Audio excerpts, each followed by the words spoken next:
Why do some countries hate Americans?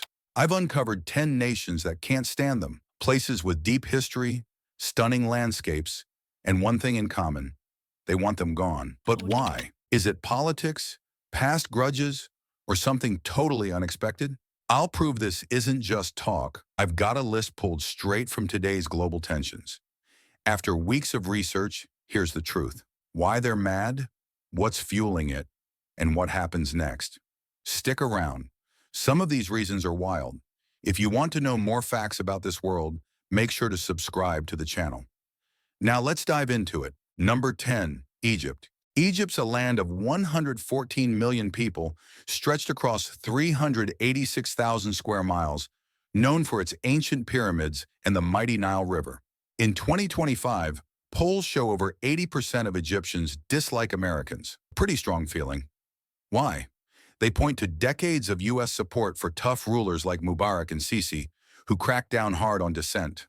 Then, when massive floods swamped the Nile Delta in 2024, killing hundreds and displacing thousands, American aid trickled in late and light, barely enough for basics like food and tents. Egyptians say it's proof the U.S. cares more about securing oil routes through the Suez than helping their families rebuild. That resentment runs deep, from Cairo's crowded streets to rural villages.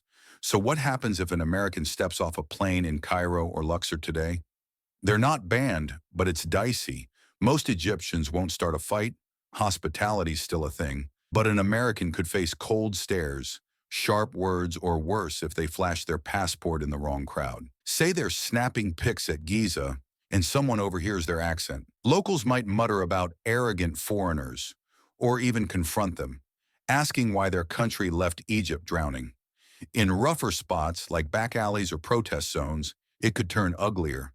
Think shouted insults or a mob chasing them off. The U.S. Embassy's long warned of anti-American vibes, and with cops everywhere, any scuffle might land them detained, questioned about spying. Egypt's still open to tourists, but Americans roll the dice.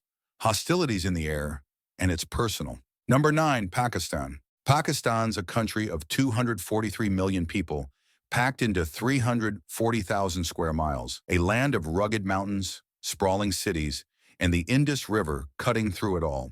In 2025, only 14% of Pakistanis like Americans, according to polls, a seriously low number. Why? They still remember U.S. drone strikes from the 2000s and 2010s, buzzing over places like Waziristan, dropping bombs that killed militants but also hit civilians. Hundreds, maybe thousands, depending who's counting. Kids lost parents, villages lost homes, and that pain lingers. Then in 2024, American sanctions tightened over Pakistan's nuclear program, cutting trade and jacking up prices for basics like wheat and fuel. They think Americans are bullies who bomb first, ask questions later, and now choke their economy too. So what happens if an American lands in Karachi or Lahore today? It's not outright banned, but it's risky. Most Pakistanis won't attack. They're busy surviving. But an American sticking out with a loud voice or fancy camera could draw trouble. Imagine them hiking in the north, near Swat, and locals spot the accent. Grumbles about Yankee invaders might turn into yelling matches. In cities, they could face pickpockets or taxi scams targeting rich foreigners. Worse, in tense spots like near the Afghan border, anti-American protests flare up. Say they're caught in one, waving a U.S. flag by mistake, and it's a sprint to avoid stones or fists. Police might haul them in for safety, but that could mean hours of grilling about their real motives. The U.S. Embassy calls it a high-risk zone. Pakistan's open, but Americans step into a hornet's nest of old scars and fresh anger. Number 8, Turkey. Turkey's a nation of 85 million people across 300,000 square miles, straddling Europe and Asia with bustling Istanbul markets and Cappadocia's fairy tale rock towers. In 2025, 70% of Turks dislike Americans. Polls show a big chunk. Why? They're mad about U.S. support for Kurdish fighters in Syria, who Turkey says are terrorists tied to their own PKK rebels. Plus, when Americans criticized Turkey's 2024 elections as shady, it felt like a slap. Erdogan's crew called it interference. They think Americans act like bossy know-it-alls, even though they're NATO pals. So, what happens if an American strolls into Izmir or Ankara now? Turkey's not banning them, but it's no picnic. Most Turks won't throw punches, hospitality's still big, but an American could get icy looks or snarky comments, especially if they're loud about where they're from. Picture them sipping tea in a bazaar, chatting about politics, and a local overhears. Suddenly, it's a heated debate about your bombs arming our enemies. In tourist spots like Antalya, they might just face overpriced souvenirs or grumbling vendors. But in edgy areas, say, near the Syrian border or during a rally, things could heat up fast. If they're snapping pics and a crowd pegs them as American, shouts of "Yankee go home" might lead to shoves or a quick scramble to get out. Cops could step in, and an American might end up in a station, explaining they're not a spy. Hours wasted, maybe a fine. The U.S. Embassy flags anti-American sentiment here. Turkey's open, but Americans walk into a mix of pride, anger, and a grudge that's tough to shake. Number 7, Russia. Russia's a giant, 144 million people across 6.6 million square miles, from Moscow's Red Square to Siberia's icy wilds. In 2025, less than 20% of Russians like Americans, polls say. A chilly vibe. Why? They blame Americans for cyber attacks they say hit their banks in 2024, plus years of backing Ukraine with weapons and cash. Sanctions from the U.S. keep their economy limping. Think skyrocketing prices for bread and gas. They think Americans are smug troublemakers out to weaken them. So what happens if an American lands in St. Petersburg or Vladivostok now? Russia stopped U.S. tourist visas in 2024, so getting in's tough. Maybe they sneak through on a shady business pass or a boat from Finland. If they make it, it's no warm welcome. Most Russians won't jump them. They're too busy, but an American flashing their passport could spark trouble. Imagine them at a bar, joking in English, and a guy overhears. Next thing, it's a glare or a loud, "Why are you even here?" In Moscow's back streets, they might get hassled by drunks yelling about capitalist pigs. Worse, if they're near a protest, like one against Putin's war, they could get swept up, shoved around, or nabbed by cops. Russian security's tight.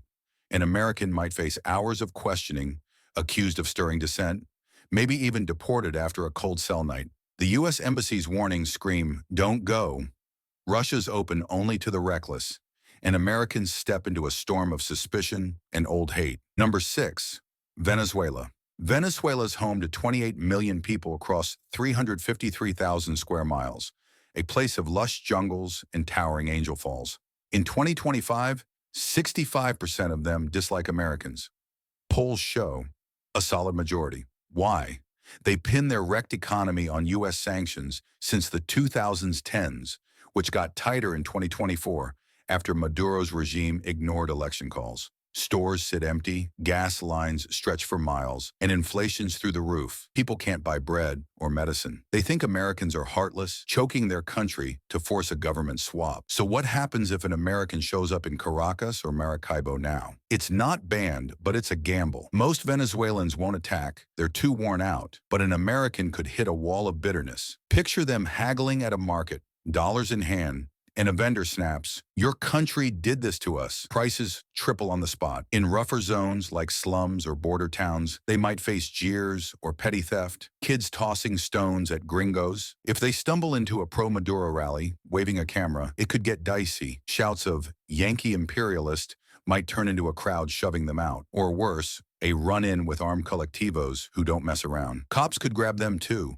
claiming security risks, and they'd sit in a sweaty jail cell, grilled about their agenda. The U.S. Embassy's been gone since 2019. Travel warnings say stay away. Venezuela's open in theory, but Americans walk into a mess of hunger, blame, and a grudge that's hard to dodge. Number 5, Iran. Iran's a country of 88 million, spread over 636,000 square miles, packed with Persian ruins, desert sands, and busy Tehran streets.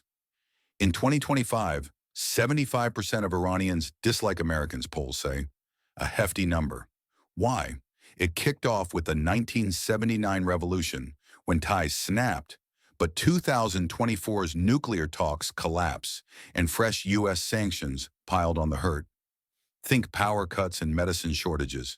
They think Americans are out to crush their culture, pointing to old CIA coups and constant threats. So what happens if an American lands in Isfahan or Shiraz now? Iran's got a no U.S. travelers rule since 2024, so they'd have to sneak in, maybe via a sketchy visa from Dubai or a border hop. If they pull it off, it's tense. Most Iranians won't lash out. Pride in hospitality holds. But an American could face serious heat, Imagine them at a mosque, snapping pics, and someone spots their accent.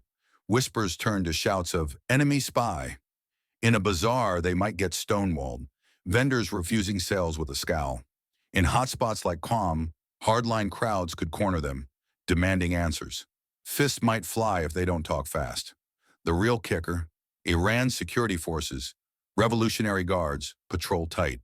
If they catch an American, it's straight to lockup, hours or days of grilling about plots, maybe a public shaming on TV. No U.S. embassy's been there since '79. Travel warnings scream danger. Iran's technically closed, but if an American slips in, they're diving into a pool of distrust and risk that's been brewing for decades. Number 4, China. China's massive 1.4 billion people over 3.7 million square miles, from Beijing's smoggy sprawl to Tibet's high peaks. In 2025, 49% of Chinese dislike Americans, polls say. Not a majority, but it's a lot. Why? Trade wars kicked off in 2018, slapping tariffs on their goods. In 2024's U.S. push on Taiwan, arming it, plus tech bans hitting Huawei hard, got them riled up. They think Americans are scared of China's rise and want to keep them down. So what happens if an American hits Shanghai or Xi'an now? China's still open to tourists, but it's not all smooth. Most Chinese won't care, they're too busy, but an American could run into friction. Picture them at the Great Wall chatting loudly, and a local mutters, "They're here to spy on us." In cities, they might deal with extra stairs or officials trailing them. Phones get checked at hotels, just routine. In tense spots, like near Taiwan Strait protests in Fujian, they could stumble into a crowd yelling, "American meddlers!" Maybe a shove or two if they don't back off quick. Worst case, if they're near a military zone, say, taking pics, they could get nabbed by security, held for hours, grilled about intentions. Passports might get flagged, trips cut short. The U.S. Embassy warns of random detentions. China's not banning Americans, but they walk a tightrope. They think Americans bring trouble, and that vibe's thick in the air, from markets to mountains. Number 3, Cuba. Cuba's right next door. 11 million people and 42,000 square miles, just 90 miles from Florida, with Havana's old cars and sunny beaches. In 2025, 60% of Cubans dislike Americans, polls say.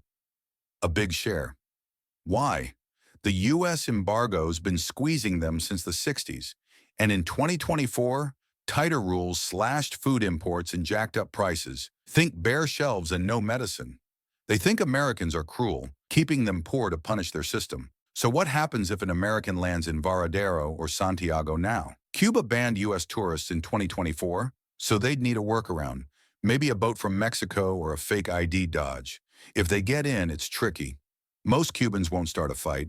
They're friendly by nature, but an American could feel the chill. Imagine them in a cafe, ordering rum, and a local grumbles, "Your embargo starves us." In Havana's gritty streets, they might get heckled, "Gringo, go home!" or overcharged for everything. In tense spots, like near a blackout protest, they could spark real trouble. Say they're filming, and a crowd turns on them, yelling about Yankee spies, maybe tossing bottles. Police are everywhere. If they spot an American, it's a fast trip to a station. Hours of questions, a fine, or kicked out quick. No U.S. embassies there. Travel warnings say it's a no-go. Cuba's closed tight, but if an American slips through, they're stepping into a stew of frustration and blame that's been simmering for decades. Number 2, Syria. Syria's a war-torn land of 17 million across 185,000 square miles, from Damascus's old souks to Aleppo's bombed-out ruins. In 2025, 80% of Syrians dislike Americans, polls say. A huge chunk. Why? Their civil wars raged since 2011, and U.S. strikes, like 2024's hits on Assad's allies, make them see Americans as invaders. They think Americans fuel the chaos that's left millions homeless. So what happens if an American steps into Homs or Latakia now? Syria banned them in 2024, so they'd have to sneak in, maybe across the Turkish border with a smuggler. If they manage it, it's a minefield. Most Syrians won't attack. They're too broken, But an American's a target. Picture them walking through a market, speaking English, and eyes lock on. Whispers of, "That's who bombed us," turn to shouts. In a refugee camp, they might get chased off with rocks. "Yankee killer!" ringing out. In Assad's turf, like Damascus, plainclothes cops could nab them fast. Think dark vans, blindfolds, and a cell with no windows, grilled for days about spying. Even rebels might grab them, hoping for ransom, hours tied up in a basement. No U.S. embassy's been there since 2012. Travel warnings scream death trap. Syria's a no-go zone. An American slipping in faces a storm of hate, distrust, and danger from every side, built on a decade of blood and blame. Number 1, North Korea. North Korea is a secretive place. 25 million people in 46,000 square miles, locked behind barbed wire and propaganda loudspeakers. In 2025, nearly 100% of them dislike Americans, polls guess. It's off the charts. Leaders blast U.S. imperialist dogs nonstop. 2024's missile tests triggered American sanctions, making food and power scarcer. Think Americans want to destroy their whole system. But what happens if an American tries Pyongyang or Kaesong now? They've been banned since 2017, so they'd need a crazy trick. Maybe a boat from China or a forged visa. If they get in, it's a nightmare. North Koreans are drilled to hate, just won't chat, just glare. Imagine an American snapping pics at Kim statues. Soldiers spot them, and it's instant arrest. Guns drawn, no questions. They'd end up in a grim prison camp, like Camp 14, facing starvation and beatings, accused of hostile acts. Even a guided tour gone wrong, like Otto Warmbier's 2016 detention, could mean months in a cell, paraded on TV as a spy. If they dodge the military, regular folks might snitch, fearing punishment themselves. U.S. Embassy exists. Travel warnings call it a death wish. North Korea's a fortress. Americans sneaking in walks into a trap of total control, unwashed hate, zero mercy, built on decades of standoffs. Is our list. Let us know in the comments if you was hoping to visit any of these countries. Be sure to like the video and subscribe. For watching.